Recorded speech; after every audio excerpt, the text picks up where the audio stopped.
Now let's turn our attention to Switzerland. Every year, millions of tourists visit this tiny European country. They eat cheese and chocolates, they view the snow-capped Alps and take in the breathtaking views of Swiss lakes.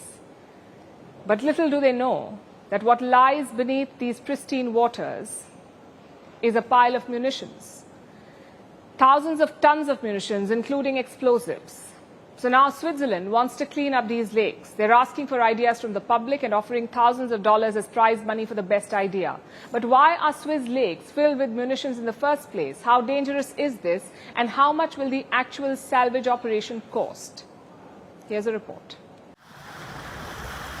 This is Lake Neuchâtel, the largest lake wholly in Switzerland. Neuchâtel offers picture postcard views with vineyard landscapes and charming medieval towns on its shores. Tourists come in droves to vacation here, but they have no idea about what dangers lie beneath this lake.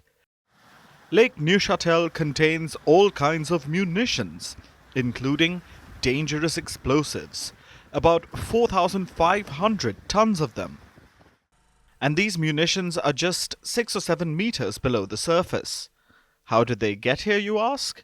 Because the Swiss Air Force used this lake for bombing practice until as recently as 2021.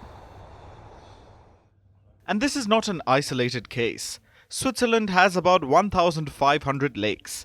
Many of them are dumping grounds for old munitions, thanks to the Swiss military. For years, they disposed of munitions in the lakes. Today, some of them sit at depths of 200 meters, but others, like in the case of Lake Neuchâtel, float just below the surface. Now, Switzerland wants to fix this problem, and they have an odd solution. They will not come up with solutions on their own. Instead, the government is holding a competition. They are inviting ideas from the public and offering prize money of 50,000 francs. That's about $58,000. Switzerland is looking for safe and environmental solutions. The best 3 ideas will share the prize pot. Until February next year, Switzerland will continue hunting for ideas. They want to come up with a workable plan to get the munitions out. But this is just the beginning. The operation will be long and costly.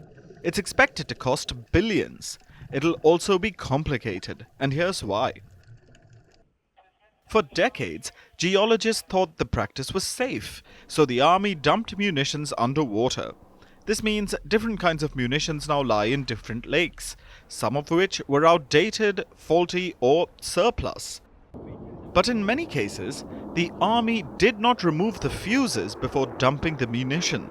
So, despite the fact that they're underwater, there is still the risk of an explosion. That's the first big risk, and this is no secret. The fact that Swiss lakes are a munition dump has been known for decades, but the safety concerns are more recent. So in the past few years, the government has held multiple assessments. They've tried all kinds of recovery techniques. But all proposed solutions have proven to be risky, which makes the salvage process quite complicated. But the longer Switzerland waits, the greater the risks, not only of explosions, but also of environmental damage. These munitions are highly toxic. They've been polluting the lake water and soil, so the government wants to get the munitions out in an environmentally friendly manner. So far, it doesn't have any feasible solutions. They hope the prize money gets researchers cracking. But even with fresh ideas, execution will be tough. There is a lot to consider. The risk of explosions, size, weight and type of munitions, different locations, environmental concerns, poor visibility underwater, the water depth, and currents. So, with or without ideas, Switzerland is in deep water.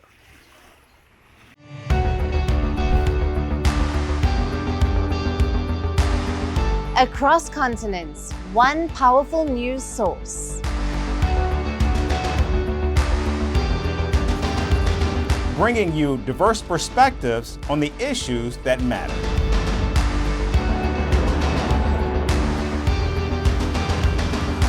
we go beyond the boundaries to give you that little extra about every sporting moment.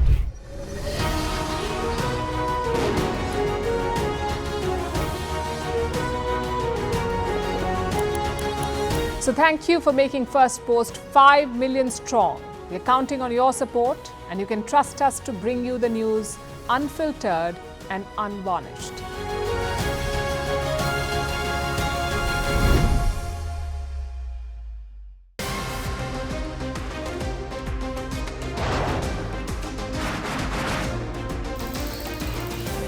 On the show today, the T20 World Cup bandwagon has moved across to the West Indies. What can we expect from this?